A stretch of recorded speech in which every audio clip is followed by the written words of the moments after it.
This is an official Apple ad on TikTok with a ringing lemon. The new Mac in this ad has 8 gigs of RAM and defective chip pulled from iPhones, and the color of a school marker. The most compromised Mac in 25 years. Apple built it from binned A18 Pro chips left over from the iPhone 16 Pro, and that whole pile was bought out in 2 weeks. You probably haven't seen this ringing lemon or any of the rest the Apple's TikTok brain rot, because neither this laptop nor this ad is for you or for me. What happened between that ad and that sellout is the end of one Apple era. I figure out how they got here. If you're thinking, okay, Apple has always had a cheaper model. Sure, there is the iPhone E series, there is the $700 Mac Mini, there are colorful iMacs. MacBook Neo isn't about being cheap, it's different Apple, shaped by 3 shifts happening at the same time. First, Apple itself changed. Second, the market changed. And most importantly, third, the era is over. We're all witnesses to a huge cultural shift happening right now, and MacBook Neo is its first real expression in hardware. I know some of you are already itching to write in the comments. This is just a new iBook, and on the surface, yes, also green, also budget, kind of, also for a new audience, but that trim is exactly what's interesting, because for all the external similarity, iBook and MacBook Neo were built on opposite principles, in opposite condition, for opposite reasons. Why did the Lime iBook become Apple's ticket into premium, while the Citrus Neo became the marker of leaving that market? Let's start with the iBook. Look at this. The first number is all of Apple's free cash in July '97. The second is how much the company burned every month, which means Apple had about 3.5 months left, and then it was over. Remember this date. In 25 years, Apple will end up in the opposite position and give the opposite answer. And right at this moment, Jobs, who at the time wasn't even a permanent CEO, just an interim one, spotted a young breed at the company, a designer who was actually about to quit, and bet everything on him. It was an all-in bet, just a good product wouldn't have saved them. It wouldn't bring in that kind of money. They needed something that would flip a whole category on its head. Otherwise, bankruptcy. And the bet paid off. In 3 years, Apple put out the iMac G3, iBook and macOS X. Those 3 products made the Apple we all know. That's exactly when the well-known decision-making structure took shape. All major decisions were made by a few people around one table. Jobs and Ive stayed throughout, but the rest changed. In the iBook era, Avi Tiviani on software and John Rubinstein on hardware. Later, both of them were replaced by a single person, Scott Forstall, who came up through iPhone. Not teams, specific people. There is an observation known as Conway's law. It goes like this. A product always mirrors the shape of the company that builds it. And this Apple of 3 people put out products that felt like they were made by a single mind. That same seamlessness and synergy became one of Apple's main marketing messages. This 3-person structure lasted almost until the end of 2010s. What replaced it, we'll see in the next part, and it'll explain a lot. Inside this Apple, legendary designers Buzz Ordon, Imran Chowdhury, Cordell Ratzlaff were able to create patterns that are now baked into literally every interface. Swipe, internal scroll, pitch to zoom, all of it came from there. An important caveat: it could have been someone other than Ive, Ordon or Ratzlaff. The point isn't the specific names, it's in the leverage in company that allowed and encouraging experimentation. And here's the most interesting part.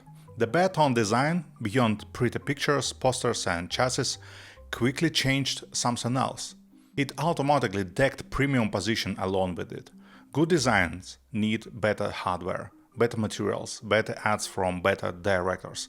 And all of that costs money.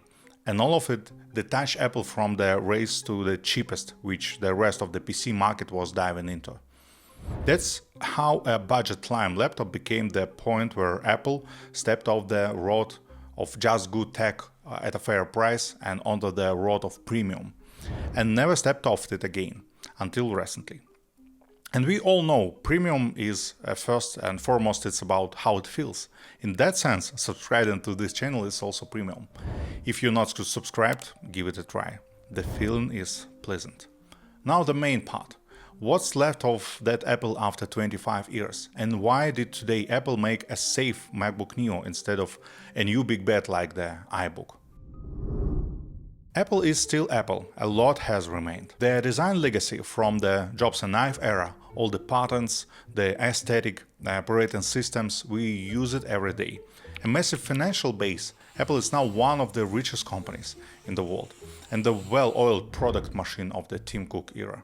And all keynotes, supply chain, retail, everything runs like a clockwork. What hasn't remained is the structure.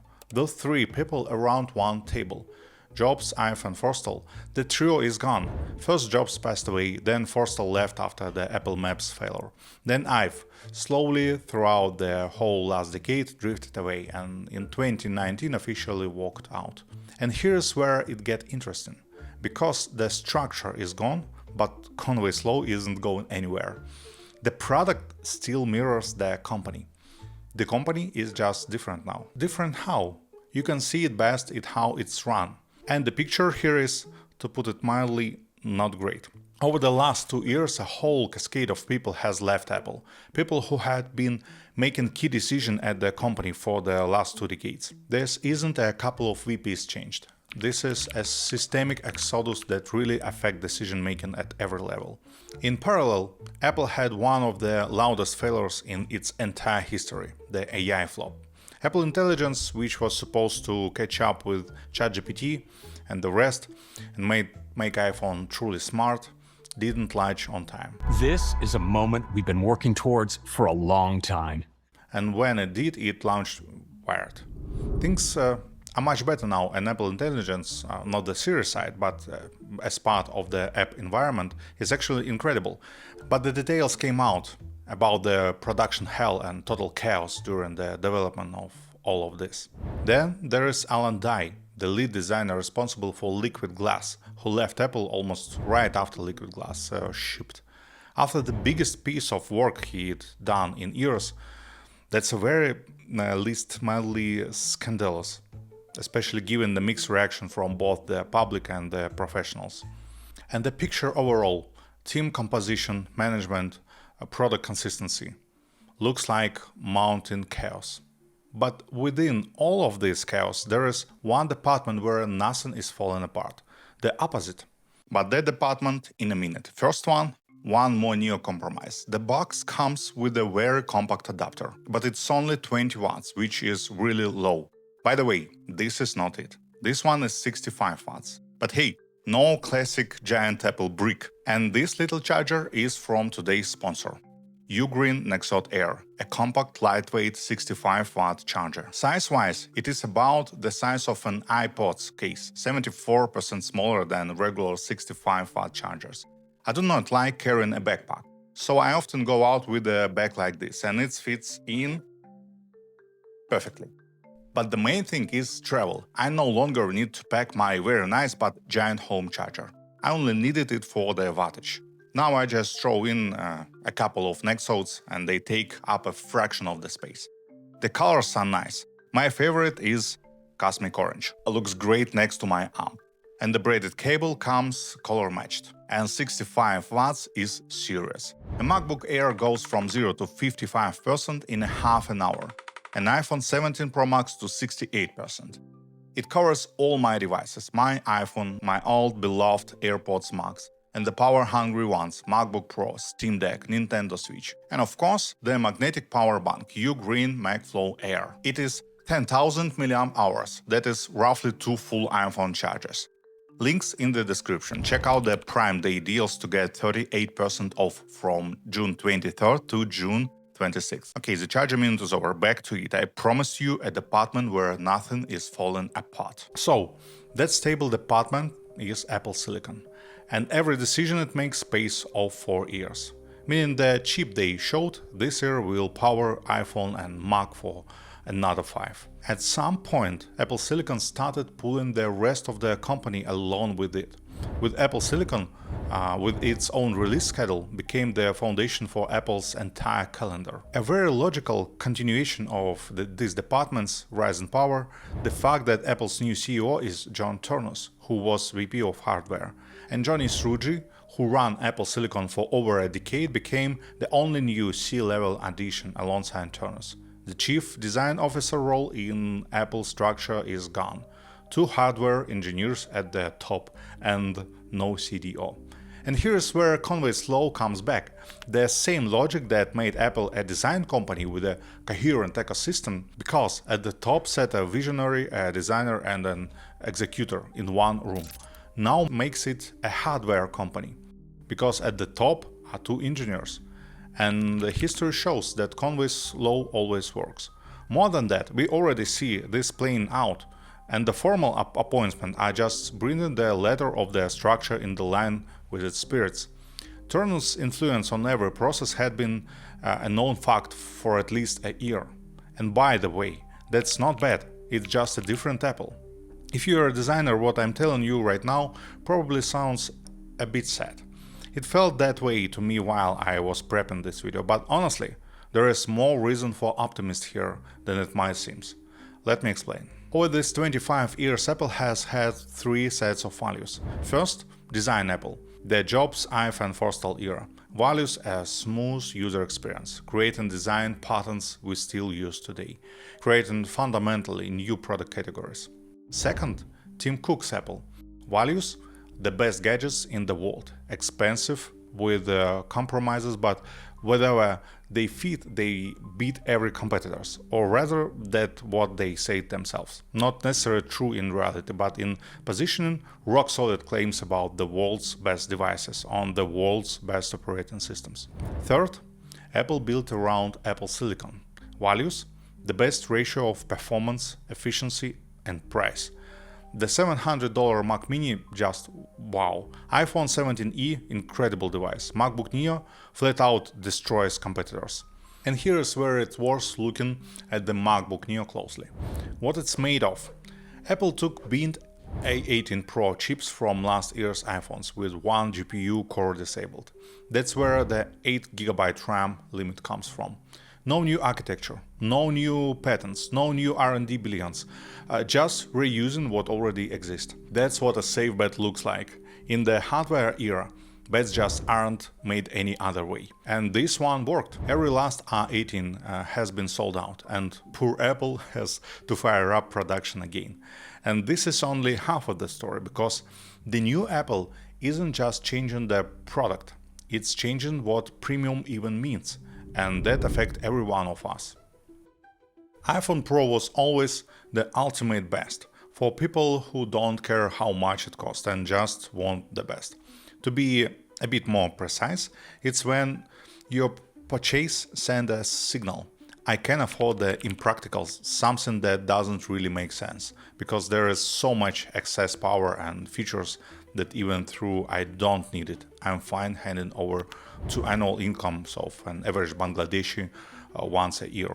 No judgment, I do it too. But now everything's broken. iPhone 17 Pro is no longer the best for everyone. It's a utilitarian device that follows the cult of Gorp and the purchase sends a different signal.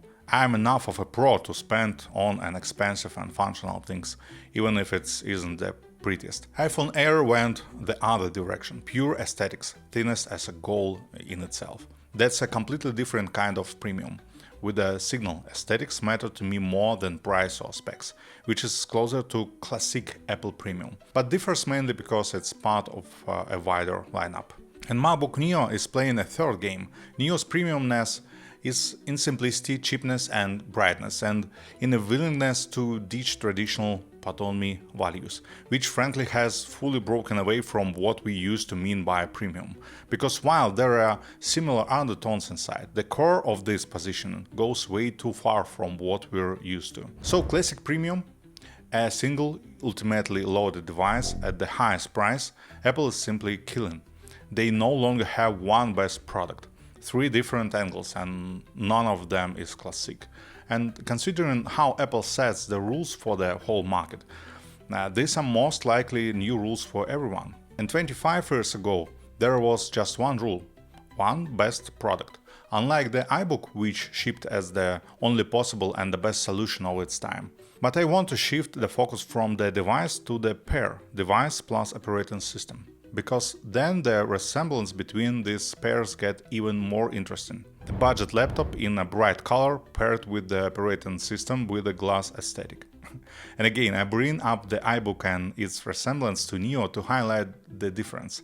Back then, the iBook plus macOS 10 pair was an entry into premium, through design no one else dared, through breaking the industry.